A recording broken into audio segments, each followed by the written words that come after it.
สวัสดีครับท่านผู้ฟังที่เคารพทุกท่านครับขอต้อนรับเข้าสู่รายการทนายความพบประชาชนทางสถานีวิทยุวัดฝายหินนะครับ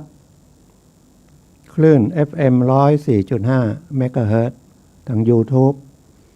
ทาง Facebook ก็เข้าไปที่วัดฝายหินนะฮะแล้วก็วิทยุก็ผมทนายสุรชัยอจินวัฒน์ดำเนินรายการทุกวันเสาร์พบกับท่านนะครับวันเวลาก็ผ่านไปรวดเร็วก็ที่ผ่านมาก็วันที่12เป็นวันแม่แห่งชาตินะครับก็มีรายการไม่ทราบใครดูป่ะถ้าไม่ได้ดูแล้วแต่ชอบนะถ้าไม่ดูก็รู้สึกเสียดายโขนนะครับมีอยู่3 วันเมื่อคืนช่อง5ประมาณ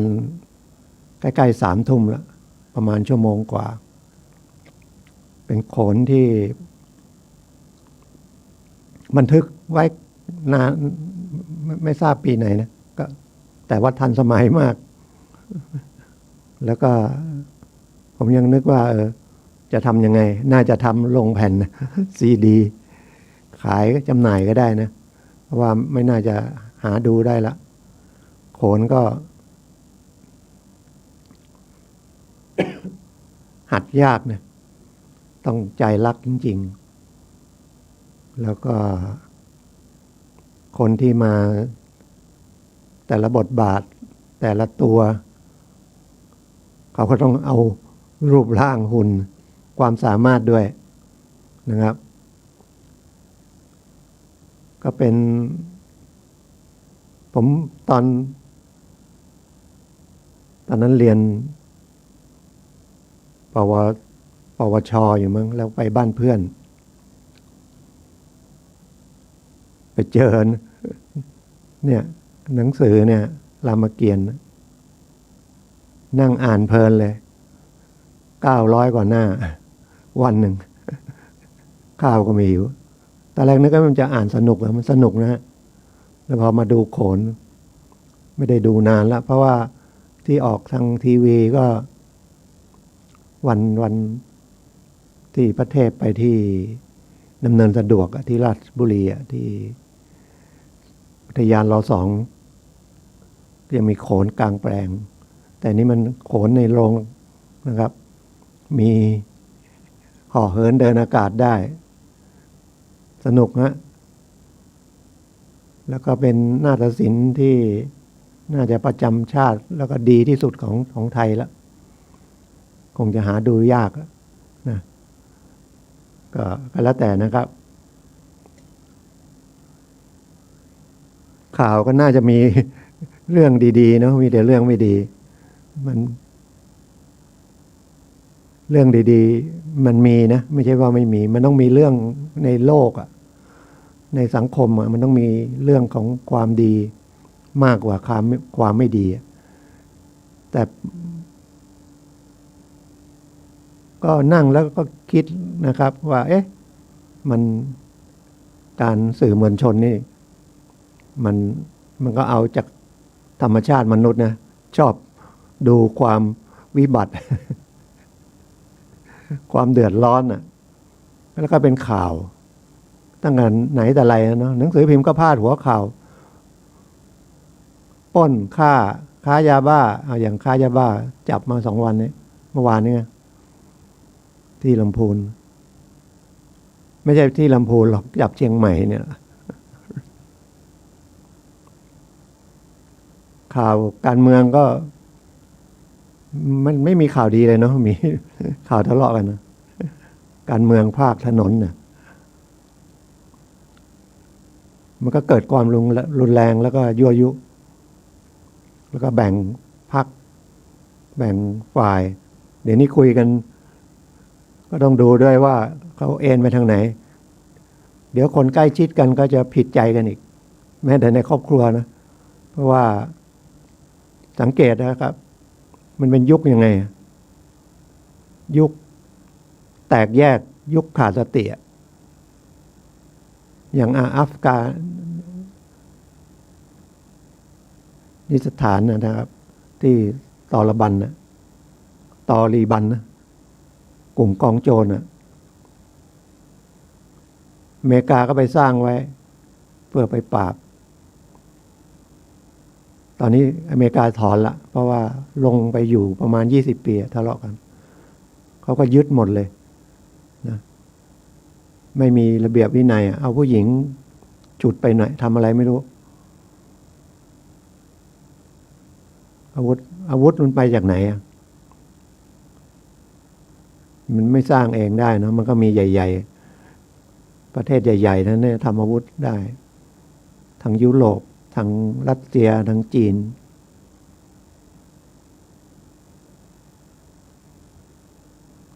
แล้วก็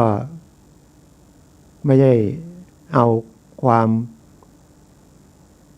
สามัคคีหรือความผ่อนผันกันอันนี้มันเอาแต่ประโยชน์นะครับจนถึงต้องเอาชีวิตกันถ้าอย่างเงี้ยประเทศน่าจะถึงกิรียุคไม่ใช่ประเทศนะทั้งโลกนอกจากโควิดมันมาแล้วก็ยังคนเนี่ยนะเชื้อโรคมันทำลายคนก็เตือนเราแล้วนะแต่มันก็ไม่ใช่ตายเยอะนะประเทศไทยติดเชื้อเยอะเพราะตรวจเยอะก็ติดเชื้อแล้วก็จ่ายยาเลยฟาวิพิลาเวียหรือมันก็จ่ายฟ้าทลายโจรฟ้าทลายโจรไม่ได้รักษานะครับเป็นแล้วก็กินไม่เกิน5 วัน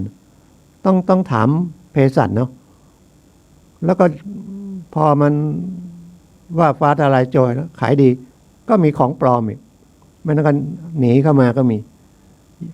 ไอ้ชุดตรวจหาเชื้อชุดตรวจหาเชื้อนี่ต้องไปซื้อที่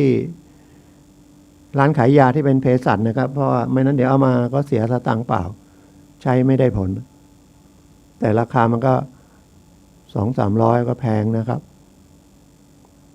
พอตรวจปุ๊บก็ถ้าติดเชื้อก็ไปหาศูนย์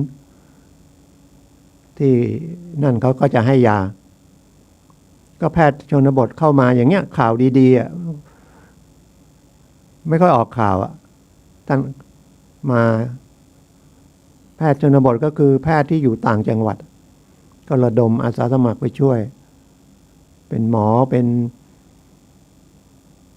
บุคคลที่อยู่ในเป็นเทคนิคการแพทย์มั่งเป็นนักกายภาพบำบัดมั่งนักเทคนิคอะไรไม่ใช่แพทย์อย่างเดียวนะครับแต่ว่าอยู่ในเรื่องการสาธารณสุขการโรงพยาบาลนั้นถ้าเป็นหมอก็ใส่เสื้อแล้วก็พิมพ์ข้างหลังไว้เลยเป็นนายแพทย์อะไรจากจังหวัดไหนโรงพยาบาลไหนนะครับแต่เข้าไปนั้นก็คนไทยก็เรียกหมอหมดแล้วนะครับก็ไปตรวจหาเชื้อ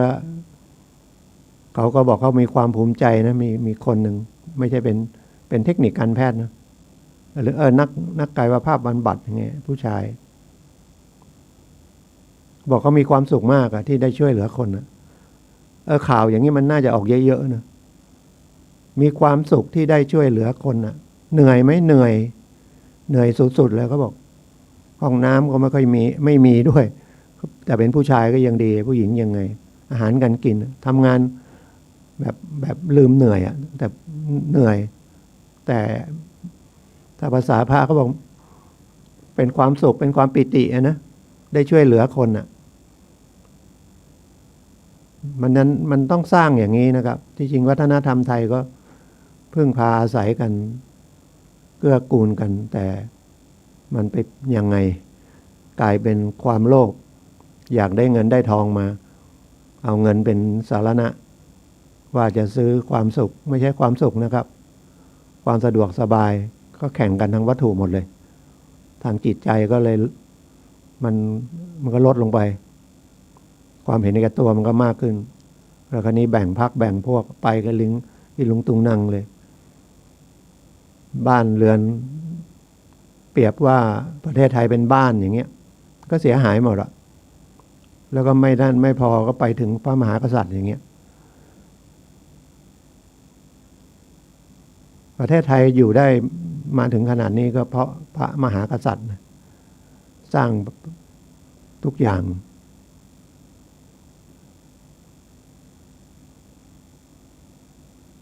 ยังไม่มีเนี่ยโดยเฉพาะรัชกาลที่9แล้วก็สืบมารัชกาลที่10เนี่ยก็ช่วยเหลือประชาชนทั้งนั้นนะ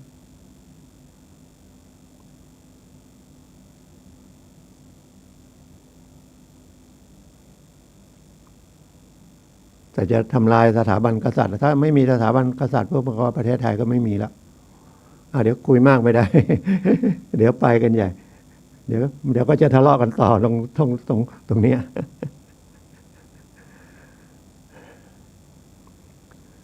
ก็ไปฉีดวัคซีนนะครับ ใครยังไม่ได้ฉีดคิวก็จะล่นมาแล้วมียาฉีด แล้วทีนี้ก็ได้ข่าวจริงทดลองมาเขาเอาสารจากลำไยจากเนื้อลำไยหรือไงเนี่ยไปทำยาพ่นจมูกพ่นไปในคออันนี้ไม่ได้รักษานะครับเป็นคณะเภสัชของจุฬาโรงพยาบาลไปเคลือบพ่นเข้าไปแล้วถ้าเชื้อเราได้เชื้อมันจะโดนไอสารที่ทำจากลำไยที่ไปทำเป็นยาพ่นเนี่ยนะครับมันจะจับเชื้อไว้ให้มันก็ทำให้ร่างกายเราไม่ได้รับเชื้อมากรุนแรงอีกอันหนึ่งก็มังคุดเปลือกมังคุดมันจะมีสารเนี่ยที่มันฝาด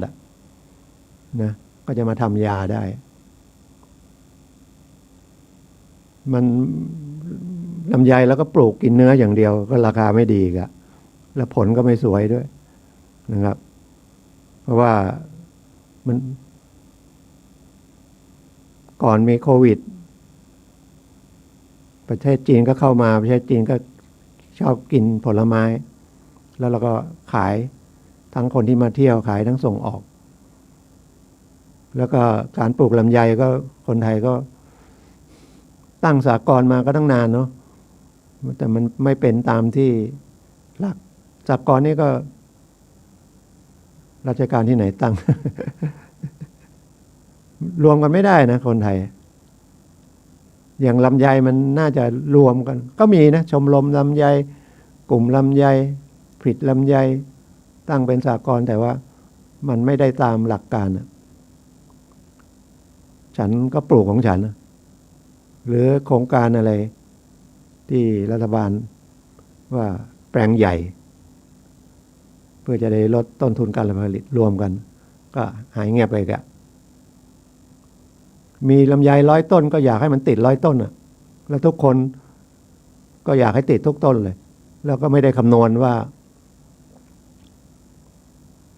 มันจะมีคนกินเท่าไหร่ นะดีมานด์ซัพพลายหลักเศรษฐศาสตร์ท่านฟังรายการกฎหมายอยู่นะครับผมทนายสุรชัยคุยกับท่านอยู่นะครับยังไม่ได้เข้าเรื่องกฎหมายแต่ถ้าที่พูดมามันก็เกี่ยวกฎหมายหมดเลยแต่นะทุกอย่างจะทำอะไรก็ต้องมีตัวบทกฎหมายให้อำนาจไว้เพราะว่ากฎหมายมันก็เป็นเรื่องของสิทธิเสรีภาพตัวใหญ่ก็ตั้งแต่รัฐธรรมนูญแล้วก็มีกฎหมายเยอะแยะไปหมดนะครับถ้ามันขัดรัฐธรรมนูญเรื่องสิทธิเสรีภาพมันก็ใช้ไม่ได้นะครับแต่ว่าคำว่าสิทธิเสรีภาพมันก็ต้องไม่เกินกระทบกระทั่งสิทธิเสรีภาพของบุคคลอื่นก็คือสังคมนะถ้าเราอยู่ในนี้จริงๆมีศีล 5สักหน่อยไม่ต้องตึงมากเนาะมันก็จะได้ดีแต่จริงๆมันจะมีได้ไงศีลมันไปสมาทานแล้วก็ไม่ได้เอามาระลึกไว้ในจิตนะครับสติไม่พอว่าสิ่งที่เราจะทำเนี่ยมันโกรธแล้วมันก็ต้องไปทำร้ายแล้วก็ข่าวอย่างเงี้ยมันเยอะไปหมดเลยเป็นความเห็นนะครับแล้วก็ถือว่าอยู่บ้านไม่ได้พูดมัน ขับรถมาครึ่งชั่วโมง40 นาที27 กิโลนะครับ มาถึงดอนจันทร์ประมาณ17 กิโลจากดอนจันทร์มาถึงวัดเนี่ยอีก10 กิโล27 กิโลประมาณ40 นาทีก็มาคุยไปคุยมาก็น่าจะประมาณ10 ปีแล้วเนาะก็นำเจตนาจริงก็ต้องการให้รู้โดยเฉพาะตามรายการก็คือทนายความพบประชาชนแต่ทีนี้ทนายความไม่ใช่เอาเรื่องกฎหมายมาคุยอย่างเดียวนะมันไปเจอเยอะแยะก็อยากจะฝากไว้ว่าพอมันมีเรื่องแล้วเนี่ยมันยังไงก็ต้องไปเจอกันในศาลเนี่ยนะครับอย่างแต่ทีนี้มันอย่างทหารเนี่ยประจำการเนี่ยนะก็มีศาลทหารก็ข่าวก็ไม่ดีกะชนแล้วหนี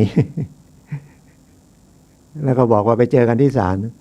แล้วทั้งคนที่ถูกชนก็เป็นธรรมชาติเนาะไม่ดูแลเลยคือตัวตนมันขึ้นมาละแล้วก็จะเป็นทหารไปเจอที่ศาลเนี่ยพูดอย่างนี้มันไม่ถูกเนาะมันน่าจะชนแล้วก็ต้องลงมาดูเลยคนไทยก็ไม่ใช่จะเอาเป็นเอาตายเหมือนเมืองนอกนี่อย่างเมืองนอกถ้าไปชนกันอย่างนี้โอ้โหฟ้องกันนะหมดเนื้อหมดตัวเลยเอาระบบอย่างนั้นมาใช้ไม่ได้ประเทศไทยมันต้องคุยกันนะครับแล้วก็ต้องก่อนที่มันจะมีเรื่องต้องระมัดระวังนะครับถ้าไม่มีสติมันก็ไม่มีตัวเตือนนะเซ็นเซอร์ไม่มีชนแล้วแทนที่จะหยุดกฎหมายก็บอกว่าชนก็ต้องหยุดดูแลเขาช่วยเหลือเขาถ้าหลบหนีสันนิษฐานไว้ก่อนว่าเป็นฝ่ายผิด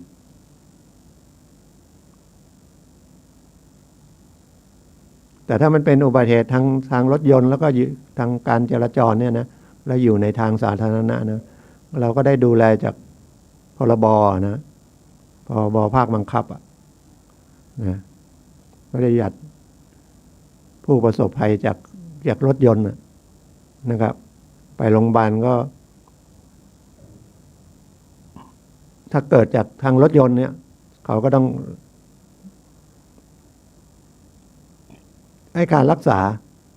นะโรงพยาบาลก็เบิกเงินจากนะ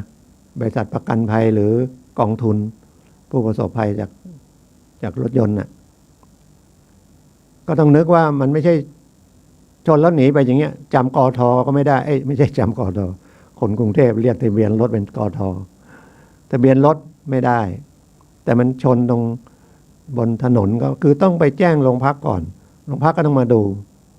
ที่เกิดเหตุมีพยานมาดูแต่คนเจ็บไม่ใช่ต้องรออยู่ตรงนั้นนะคนเจ็บก็ต้องไปโรงพยาบาลนะไปโรงพยาบาลก็ต้องรักษาบอกมันเจ็บจาก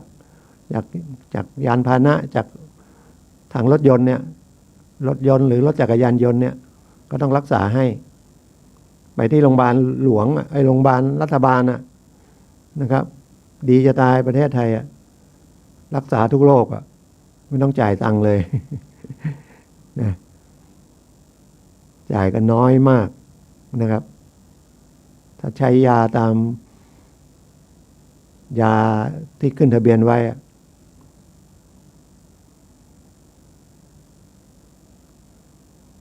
อย่าไปนึกว่าชนแล้วหายไปเลยเราจะตำรวจก็ต้องมาดูว่ามีการเฉี่ยวชนหรือไปล้มเองอย่างเงี้ยล้มเองแล้วรถตัวเองมีพรบไหมบางทีก็ไม่ไปซื้อเนี่ยความรับผิดชอบของตัวเองไม่รับผิดชอบพรบปีหนึ่งก็เท่าไหร่รถเครื่อง300-400แต่มันคุ้มเงินเป็นเดี๋ยวนี้300,000หรือ500,000ละตายนะรักษาพยาบาลเป็นแสนเบื้องต้นก็เท่าไหร่เดี๋ยวนี้ก่อนมัน15,000เดี๋ยวนี้น่าจะขึ้นเป็น30,000ละนะคือไม่ต้องพิสูจน์ความผิดก่อนละเจ็บจากรถยนต์เนี่ยก็ต้องรักษาแต่มันต้องไปแจ้งโรงพักก่อนนะแจ้งโรงพักร้อยเวรก็ต้องมาดูที่เกิดเหตุแล้วก็จะบันทึกว่าเกิดจากรถชนนะครับแต่พอไปมันเกินขั้นต่ำไปแล้วเขาก็จะขอดูพรบแต่มันไม่มีมันก็ได้แค่ขั้นต่ำหรือส่วนอย่างนั้นก็ต้องไปเบิกจากกองทุนอะไรอีก กฎหมายมันมีไว้นะครับเพราะว่าในโรงพยาบาลเขาก็จะมีเจ้าหน้าที่ที่จะดูเรื่องนี้ละนะครับ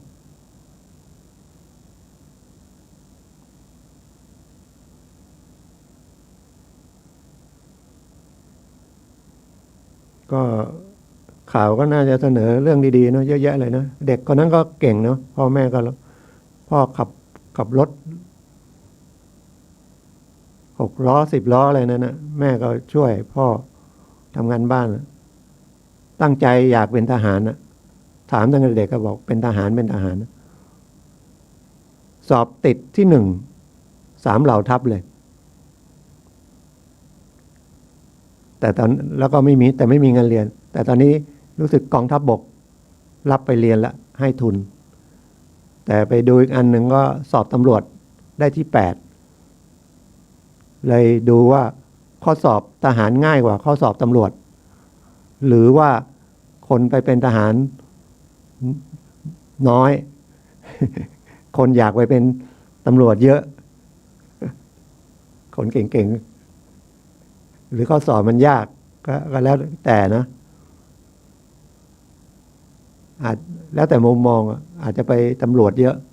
แข่งขันคนเก่งๆก็อยากเป็นตำรวจเพราะอะไรก็แล้วแต่จริงๆทุกอาชีพนะครับโดยเฉพาะข้าราชการเนี่ยถือว่าโอกาสดีนะครับได้ทำงานให้แก่ประชาชนแต่จริงๆทุกอย่างทั้งรัฐวิสาหกิจอะไรก็แล้วแต่หรือเราทำงานบริษัทนี้เราก็ต้องทำงานให้ประชาชนเนาะซื่อสัตย์กับประชาชนลูกค้าเรามันก็จะเจริญยั่งยืนไปนะครับไม่ใช่เอากำไรอย่างเดียว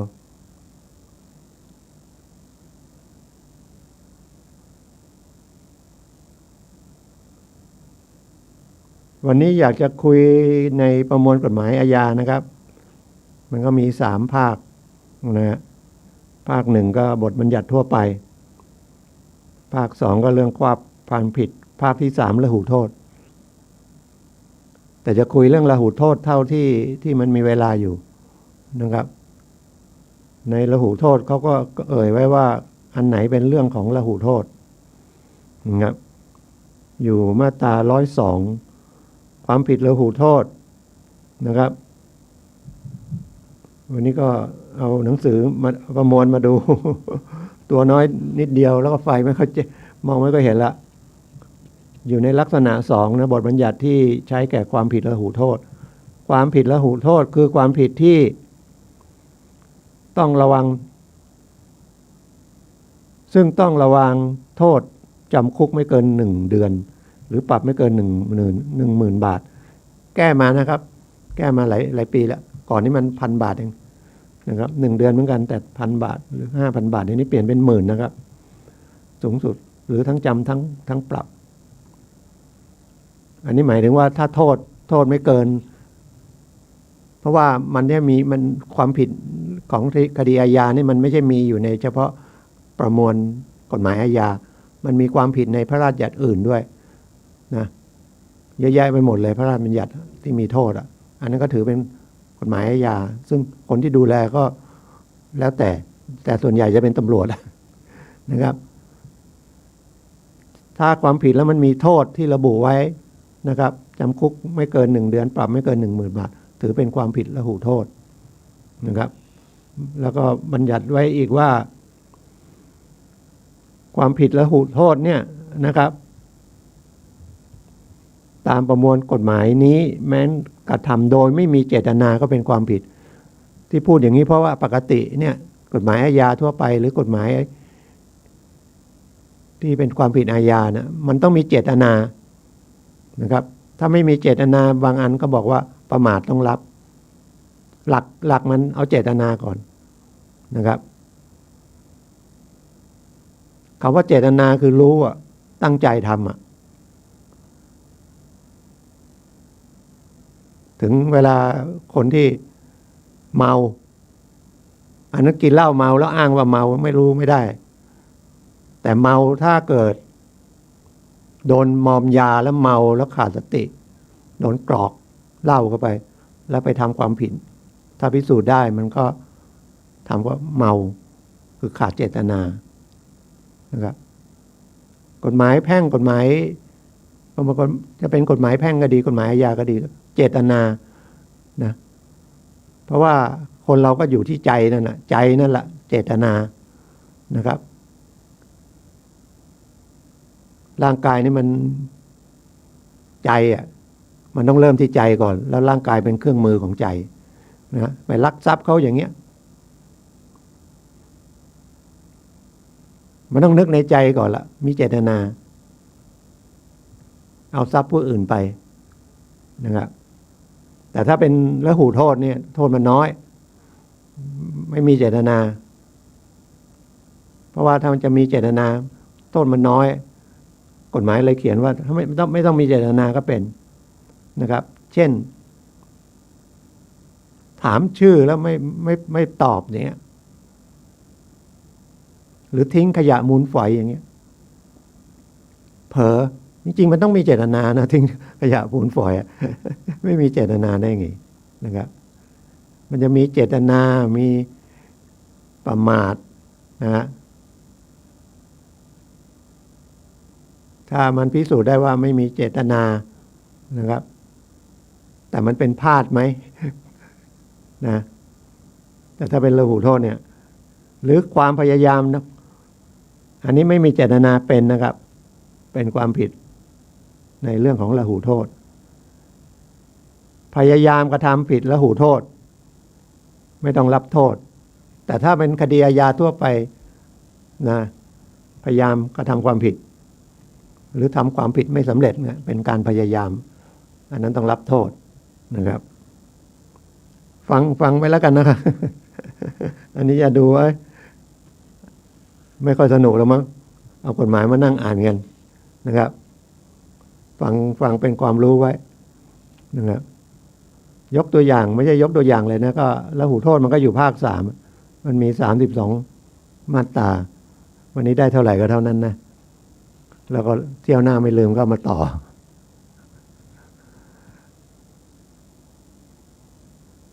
พนักงานถามชื่อ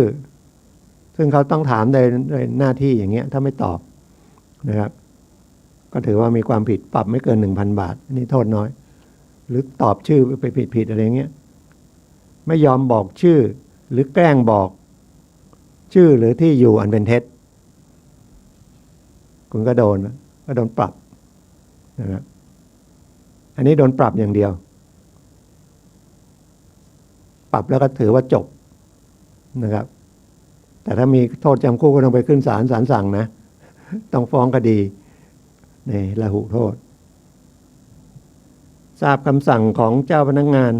ที่สั่งโดยอำนาจไม่ปฏิบัติหน้าที่ตามคำสั่งโดยไม่มีเหตุผลหรือข้อแก้ตัวจำคุกไม่เกิน10 วันปรับไม่เกิน 5,000 บาทหรือทั้งปรับโทษเล็กๆละหุโทษไม่ใช่มหันต์โทษมหันต์โทษก็นะจำคุกมากกว่า1 เดือนขึ้นไปนะหรือถึงประหารชีวิตนะมหันต์โทษแต่นี่มันละหุคือเบานะครับ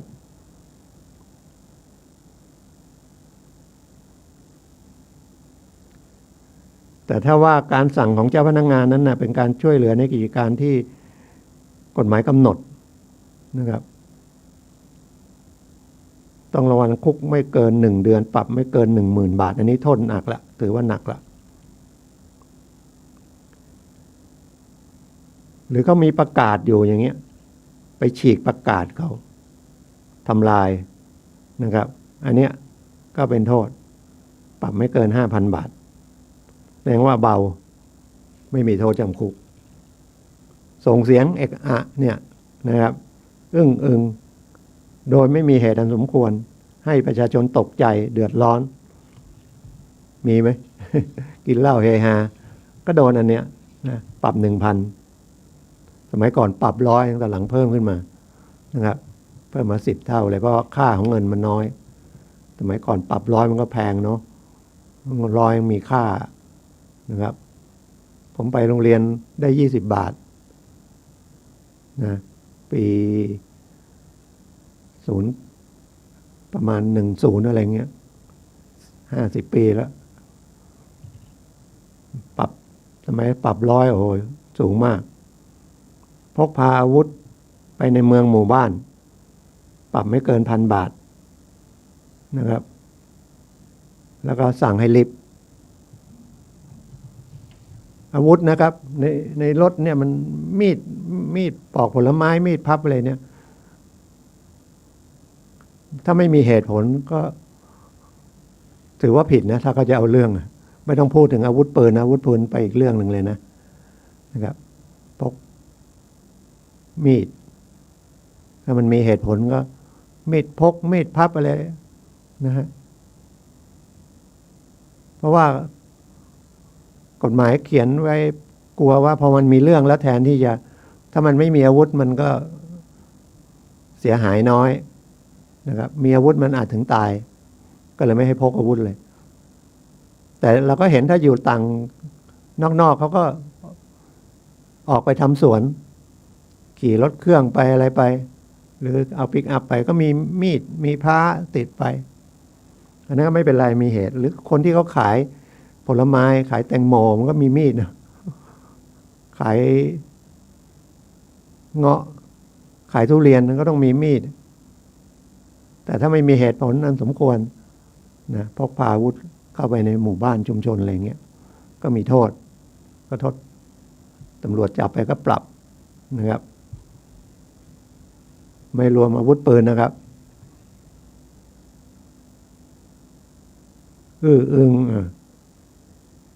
ตกเห็นคนเขาตกอยู่อันตรายแล้วไม่ช่วยนะอันนี้มีโทษนะครับโทษสูงนะจำคุกไม่เกิน1 เดือนปรับไม่เกิน10,000หรือทั้งจำทั้งปรับเห็นเขาตกน้ำเห็นเขาไฟดูดเห็นเขาเพลิงอยู่อันตรายนะครับช่วยแต่คนเข้าไปช่วยดูด้วยนะช่วยไม่จำเป็นจะต้องเข้าไปช่วยก็คือโทรศัพท์บอกเจ้าหน้าที่ก็ช่วยละนะครับเพราะว่าเดี๋ยวเกิดเขารถชนกันแล้วไปช่วยเขาเงยหน้าขึ้นมาเจอเราเขาจำเรากลายเป็นตกเป็นจำเลยฉะนั้นเวลารถมีอุบัติเหตุชนกันผ่านไปเลยนะครับผ่านไปก่อนแล้วโทรบอกตำรวจไม่ต้องลงไปช่วยเยอะนะหรือว่าโทรไปกู้ภัยทั้งหลายแหละนะครับเดี๋ยวมันจะกลายเป็นจำเลยไปเพราะมันเคยมีนะพาไปส่งโรงพยาบาลอะไรเรียบร้อยเลยจำหน้าได้คนนี้คนเดียวก็เลยบอกว่าคนนี้น่าจะเป็นคนชนมันเลยพิสูจน์ยากฉะนั้นเลยขอคนไปเป็นพยานศาลหรืออะไรก็ไม่ค่อยอยากไปเนาะไปถามเลยบอกเดี๋ยวคุณไปเป็นพยานศาลหน่อยก็เลยบอกเลยไม่เห็นเลยก็เสียความยุติธรรมไปนะครับเพราะว่าไม่ไปเสียเวลาแล้วกลัวไปเบิกความถ้าไม่ได้ตั้งใจมันไม่เป็นความเบิกความเท็จหรอกครับไอ้ที่เขามีกันไว้นะเบิกความเท็จพยานเท็จอะไรเนี่ยมีโทษอยู่คือถ้าเราใจบริสุทธิ์นะกฎหมายก็ทำอะไรไม่ได้แต่เราต้องมีสติด้วยนะเตือนอีกทีนะครับมันต้องมีสตินะสติหรือระลึกสิ่งที่มันถูกต้องนะไม่ใช่ระลึกสิ่งไม่ถูกต้อง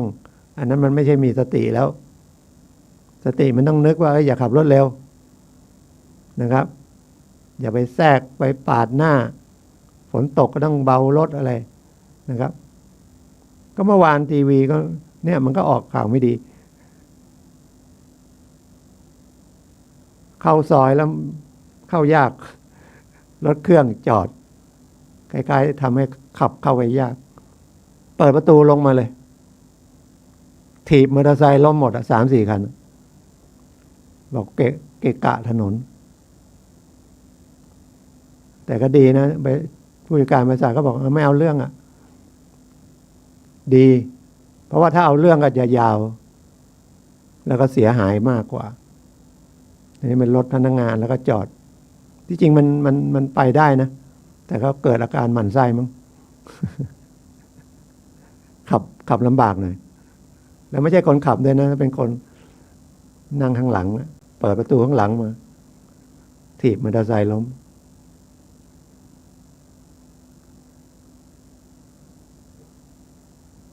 อันนี้มันเวลาข่าวออกมาอย่างนี้มันก็ต้องเอามาให้มันใช่ไม่ใช่ทำไมอารมณ์ร้อนแต่ถ้าจะเอาเรื่องเนี่ยทรัพย์สินก็เสียหายอาจจะเป็นคดีอาญาไม่ใช่ละหูโทษแล้วนะมันจะเป็นทำให้เสียทรัพย์นะแต่ถามว่ามันถ้าเอาเรื่องมันก็ต้องไปตำรวจก็ต้องมาดูก็เสียทรัพยากรเสียเงินเสียค่าน้ำมันรถตำรวจมาอีกเป็นงบประมาณทั้งนั้นตำรวจแทนที่จะไปทำงานอื่นที่มันมากกว่านี้ก็ต้องมาดูที่เกิดเหตุแล้วก็ต้องไปตามจับแล้วพอไปตามจับหนังสือพิมพ์หรือว่าบางทีพวก Facebook พวกข่าวเยอะแยะเดี๋ยวนี้ก็จะลงอาจจะกลายเป็นเรื่องนิดเดียวตำรวจไม่น่าทำเลยถ้าตำรวจเขารับแจ้งแล้วเป็นที่เกิดเหตุตำรวจไม่ทำตำรวจก็ผิดกฎหมายอีกไม่ปฏิบัติหน้าที่ถ้าคนมีจิตไม่มีธรรมมันก็จะไปลามไปเรื่อยนะครับมันอาจจะหงุดหงิดเพราะโควิดด้วยนะไปไหนมาไหนก็ยากเจ็บป่วยมันก็ทำให้จิตใจมันหงุดหงิดสองเศรษฐกิจไม่ดีมันก็พานหงุดหงิดไปอีก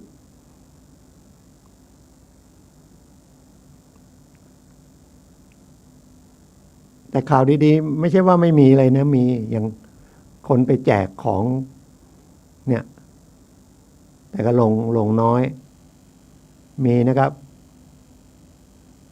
ไปแจกน้ำแจกยาแจกหน้ากากยังมีเยอะเลยนะบางที่เขา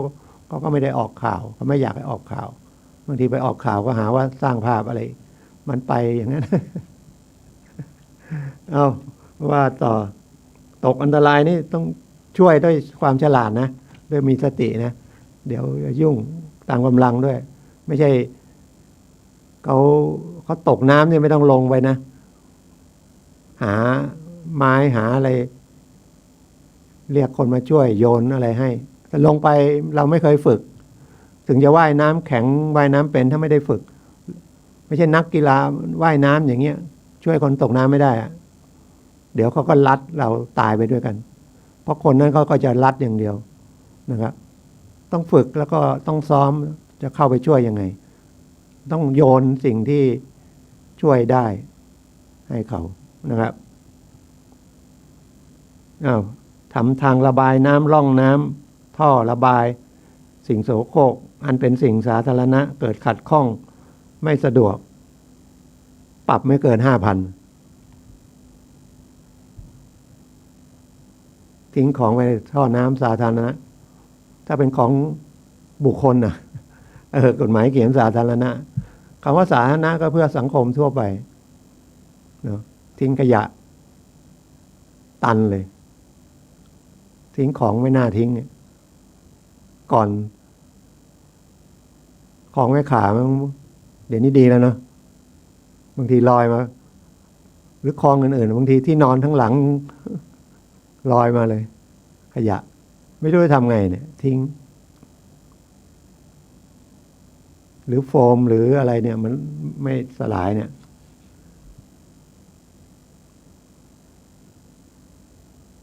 มีดินระเบิดโดยไม่มีเหตุผล ในเมืองหมู่บ้านพวกขายประทัดขายอะไรพวกเนี้ยนะมันก็เป็นดินระเบิดนะไม่มีใบอนุญาตเนี่ยเอามาขายไม่ได้นะครับมีดินระเบิดนะยิงปืนโทษทียิงปืนที่ใช้ดินระเบิดก็ดินปืนนี่แหละไม่ใช่ปืนลมยิงปืนในหมู่บ้าน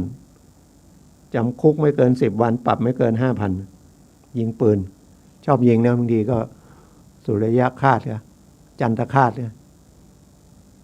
แต่งงานแห่เจ้าบ่าวเจ้าสาวมาบวชบางทีก็ยิงแล้วแต่ผิดนะครับควบคุมสัตว์ร้ายสัตว์ดุปล่อยปละละเลยนะครับ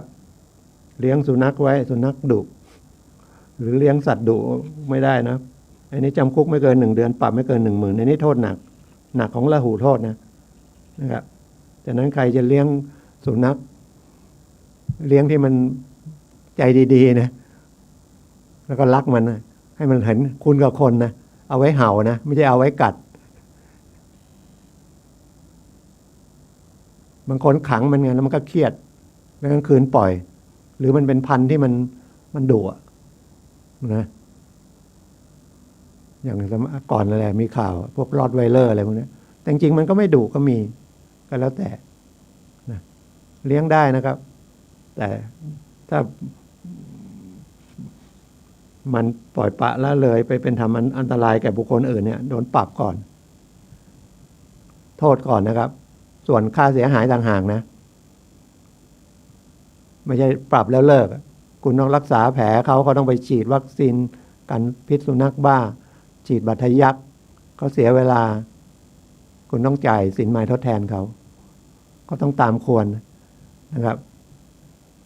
อยู่ที่กำลังเราคนจ่ายด้วยอยู่ที่สาเหตุด้วยนะไปกัดเขาอย่างเงี้ยทะเลาะกันแล้วชักอาวุธเนี่ยจำคุกไม่เกิน10 วัน ปรับไม่เกิน5,000หรือทั้งจำทั้งปรับคือปรามไว้อะนะครับยังไม่ต้องถ้าชักออกมาเนี่ยก็ผิดละแต่เวลามันเป็นคดีขึ้นมาเนี่ยมันต้องแจ้งพนักงานสอบสวนพนักงานสอบสวนก็ต้องมาสอบแล้วก็ต้องมีพยานนะครับถ้ารับก็อันหนึ่งบางอันก็ปรับในชั้นโรงพักแต่เป็นโทษจำคุกเนี่ยต้องขึ้นส่งอัยการส่งฟ้องศาลนะครับมันก็เสียงบประมาณอ่ะถ้าเราไม่ทะเลาะเบาะแว้งกันเคารพสิทธิ์ของบุคคลอื่นมันก็สังคมมันก็มีความสุขนะครับเพราะปกติอย่างที่ผมบอกตอนนี้มันก็เครียดกันหมดอะนะทั้งโควิดทั้ง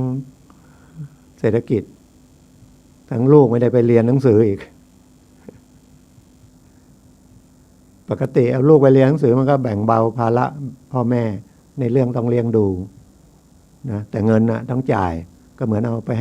ห้ครูก็ดูแลลูกให้ความรู้ด้วยให้การอบรมด้วยนี่ก็อยู่บ้านอีกทำงานก็ไม่ได้ไม่มีเงินอีกเพราะว่าไปทำงานก็ต้องทิ้งลูกเนี่ยมันเป็นยุคอะไรนะต้องอยู่ด้วยกำลังใจกันนะครับถ้าหงุดหงิดเดี๋ยวก็เป็นเรื่องใหญ่ไปเลยนะครับ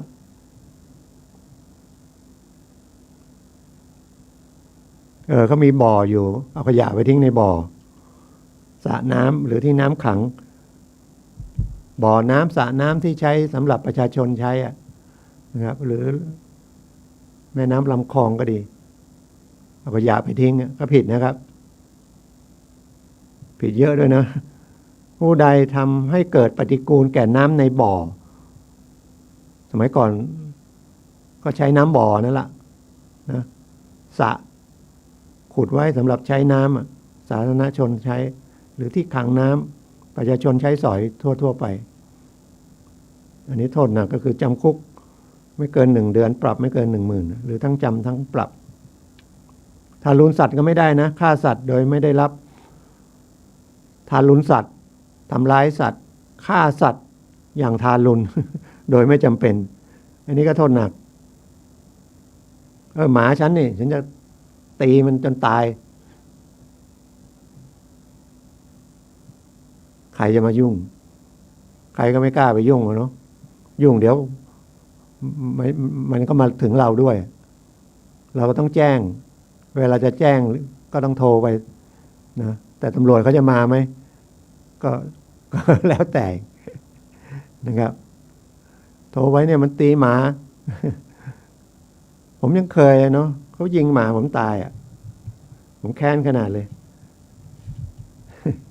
แค้นนะแต่ไม่รู้จะทำไงตอนแรกจะไปแจ้งตำรวจแล้วเป็นญาติเขาบอกว่าอย่าไปเอาเรื่องเขาเลยเข้าบ้านหมาตัวนี้มันเป็นหมาหลังอานมันก็หวงที่แล้วเข้ามาก็เดินเข้ามาในเขตบ้านมันไม่รู้เรื่องหรอก เดินมา2 คนผมเมียไปขบเมียเขาอะสามีกลับบ้านเอาปืนมายิงหมาผมกลับมาบ้านไอ้หมาผมมันเคยผมกลับมามันจะออกมาเงียบกันหมดรู้ที่หลังยิงหมาผมตายถ้าเกิดผมเป็นคนอารมณ์ร้อนเนาะมันก็ต้องเอาปืนไปยิงกันอะ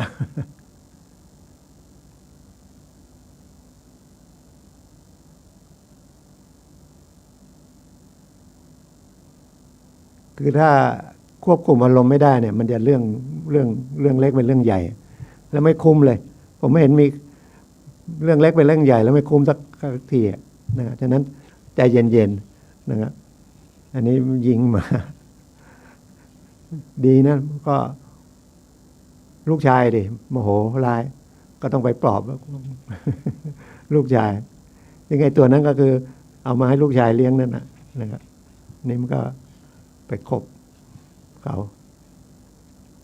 เข้ามาในเขตบ้านนะครับหมามันไม่รู้อ่ะมันเฝ้าบ้านอาณาจักรของมันก็ดูแลเราอ่ะนะบางตัวมันไปหยิบของมันรู้นะคนอื่นมาหยิบของมันก็กัดละนะจะสนุกไม่สนุกไม่รู้วันนี้เนาะเหลืออีก20 นาทีใช้สัตว์ทำงานหนักเกินไปนะใช้วัวใช้ควายใช้สัตว์ทำงานเนี่ยก็มีโทษผิดนะครับอันนี้ก็โทษเยอะไม่เลี้ยงดูอย่างดีนะไม่เมตตามันอะใช้ตายเลยก่อนใช้ช้างลากม้าจนตายอะหรือใช้วัวใช้ควายไถนากันจนล้มกันตายเลยเพราะเนี่ยขาดเมตตานะครับก็มีกฎหมายแต่อันนี้มันเป็นละหูโทษนะมันไม่ใช่กฎหมายทารุณสัตว์นะกำลังนึกได้มันมีพรบทารุณสัตว์นั่นอีกอันนึงนะแล้วถ้ามันกฎหมายทำผิดเรื่องเดียวผิดกฎหมายหลายบทอาจจะศาลก็อาจจะลงโทษหนักตามกฎหมายที่โทษหนักนะแต่ถ้าอยู่ในเรื่องเดียวกันอาจจะนับเป็นกระทงแล้วแต่ทำผิดหลายครั้งก็หลายกระทงก็นับโทษไปแต่ถ้าทำผิดครั้งเดียวนะครับก็ต้องดูว่าใช้กฎหมายตัวไหนที่มันลงโทษหนักนะเอาอันนั้นเป็นหลักไม่ใช่เอาโทษมารวมกันแล้วลงหลักกฎหมายว่าอย่างนี้นะครับทารุณสัตว์นะครับทำให้เพลิงไหม้สาธารณะแล้วก็เมื่อเกิดเพลิงไหม้หรือภัยสาธารณภัยคือภัยพิบัติแล้วพนักงานขอให้ช่วยไม่ช่วยอันนี้ก็โทษหนักของละหูโทษนะย้ำอีกที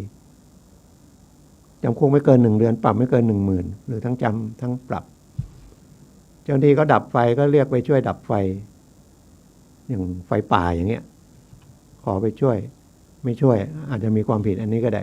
อันนี้ยกตัวอย่างนะครับหรือน้ำท่วมอย่างเงี้ยช่วยขนย้ายช่วยอะไรนะครับเพราะว่าต้องช่วยเหลือกันจนต้องมีกฎหมายกำหนดไว้ถ้าไม่มี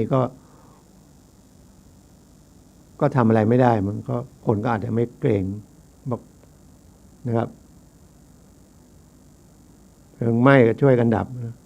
แต่ไม่ใช่ไปลักทรัพย์ในเพลิงไหม้นะโทษหนักนะ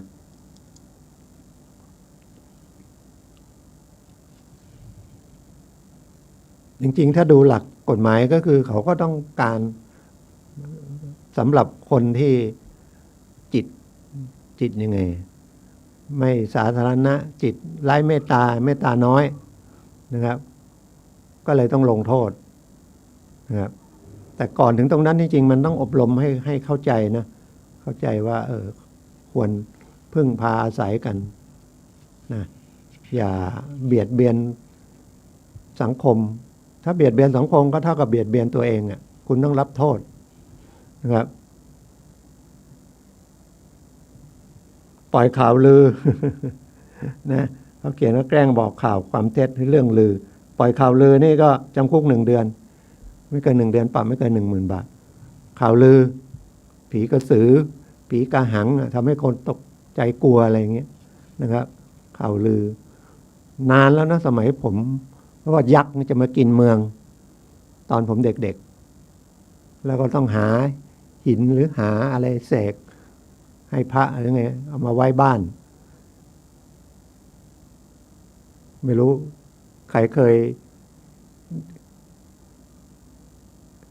ได้เจอเหตุการณ์อย่างนี้ไหมดังนั้นผมอยู่กรุงเทพนะสัก10 ขวบมั้งข่าวลือโอ้ทั่วเลยนะยักษ์จะกินเมือง สมัยก่อนกรุงเทพคนก็ไม่ได้เยอะนะแล้วก็ผมก็อยู่รอบๆกรุงเทพไม่ได้อยู่กลางกรุงเทพนะมันก็ชนบทนะครับอยู่ในสวนข่าวลือปล่อยข่าวลือไม่ได้นะครับระวังแต่มันมีเรื่องอื่นนะนอกจากข่าวลือแล้วอันนี้มันความผิดส่วนของละหูโทษนะมันจะมีความผิดอื่นอีกเดี๋ยวนี้ถ้าเป็นคอมพิวเตอร์มันไม่ใช่ข่าวลือแล้วนะนะมันไปผิดพรบคอมพิวเตอร์ข่าวเท็จ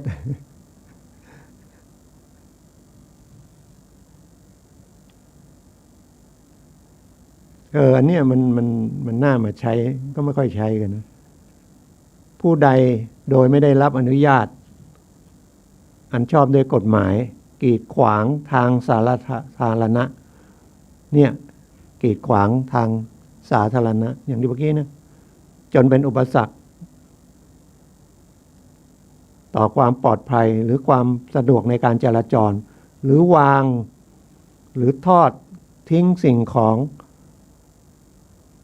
หรือโดยกระทำประการใดๆโดยไม่จำเป็นนะครับก็คืออย่างไปกันถนนอย่างเงี้ยก็มีนะครับไปกันอยู่ขายของริมฟุตบาทกันไว้เฉพาะลูกค้าเอาเก้าอี้แดงๆเก้าอี้พลาสติกไปตั้งก็มีอันนี้ไปตั้งก็ตำรวจเจอก็ที่จริงมันผิดนะแต่มันจะดูกันไหวไหมดูไม่ไหวก็คือให้ทางสาธารณะก็คือเนี่ยขายล้ำทางสาธารณะเป็นไหมแต่เขาบอกตรงนั้นเป็นส่วนของเขาตึกแถวเขาแต่ตั้งโต๊ะตั้งเก้าอี้ขายของขายอะไรเนี่ยอย่างน้อยก็ผิดละหูโทษเนี่ยหรือไปผิดเทศบัญญัติอีกนะครับ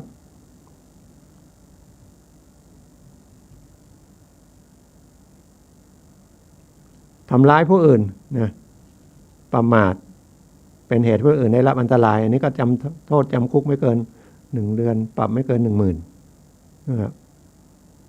ขับรถไปเฉี่ยวชนกันนะประมาทนอกจากผิดจราจรแล้วก็ผิดละหูโทษนะครับก็โดนปรับ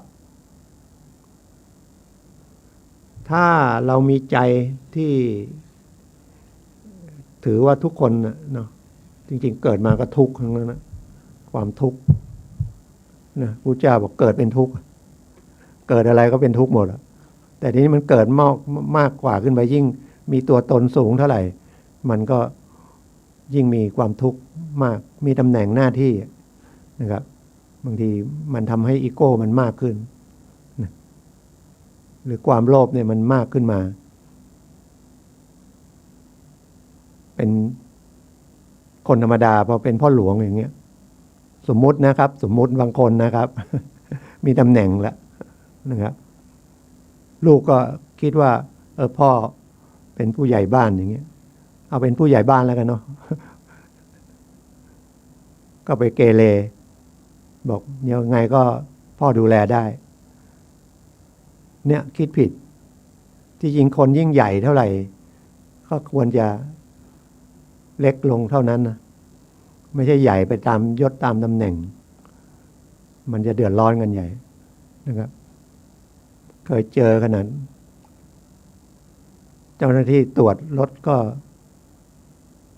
เป็นข้าราชการผู้ใหญ่ก็ไม่รู้จักเลยขอดูใบขับขี่เป็นข้าราชการผู้ใหญ่ในจังหวัดอย่างเงี้ยเจ้าหน้าที่ไปตั้งด่านตรวจขอดูใบขับขี่ก็โกรธละนะครับบอกไม่รู้จักเลย เมืองนอกไม่มีนะครับเมืองนอกเขาก็ตรว ทุกคนเหมือนกันหมดรถเราก็บางทีก็ติดให้รู้ว่าอันนี้เป็นรถปกครองฝ่ายปกครองอันนี้เป็นรถทนายก็มีนะมีโลโก้ทนายติดผมถอดออกแล้วผมไม่ติดแล้ว ติดคล้ายๆว่าถือว่ามีสิทธิพิเศษนะอภิสิทธิ์ก็จะโดนนะครับที่จริงถ้าอย่างนี้ต้องตรวจละเอียดนะ ทำไมคุณทำอะไรเดี๋ยวดูเวลาเหลือนาฬิกาผม5 นาทีแต่ในห้องส่งมันนาฬิกาเยอะแต่ถ้าท่านอาจารย์ตุนายมาแล้วเดี๋ยวลองดูนะครับก็เดี๋ยวรายการต่อไปก็ในเครื่องนี่2-3 นาทีแสดงว่านาฬิกาที่ผมดูในนี้มันไม่ถึงนะครับก็เลยเดี๋ยวผมต้องขออนุญาตนะครับออกจากรายการนะครับเพื่อรายการต่อไปก็คือพลังแห่งชีวิตของท่านอาจารย์สุนัยนะครับก็ทุกวันเสาร์นะครับได้สาระบ้างสนุกสนานมั่งได้เรื่องอะไรมาเพิ่มเติมมั่งนะครับแล้วก็สถาบันพลังจิตานุภาพของมช.นี่ที่ว่าเรียนออนไลน์วิทันทศาเนี่ยเขาปิดรับสมัครแล้วแสดงว่ามีคนเรียนเยอะแล้วเดี๋ยวก็มีการเปิดอีกเดี๋ยวผมมาส่งข่าวนะครับเรียนสมาธิอยู่ที่บ้านเนี่ยก็สบายนะครับแล้วก็ได้ความรู้ของหลวงพ่อวิริยังนะครับสถาบันพลังจิตอานุภาพเรื่องกฎหมายก็ดีเรื่องของหลวงพ่อวิริยังเรื่องของสมาธิเนี่ยนะครับก็ผมใช้เบอร์ 0896355649 นะครับ 0896355649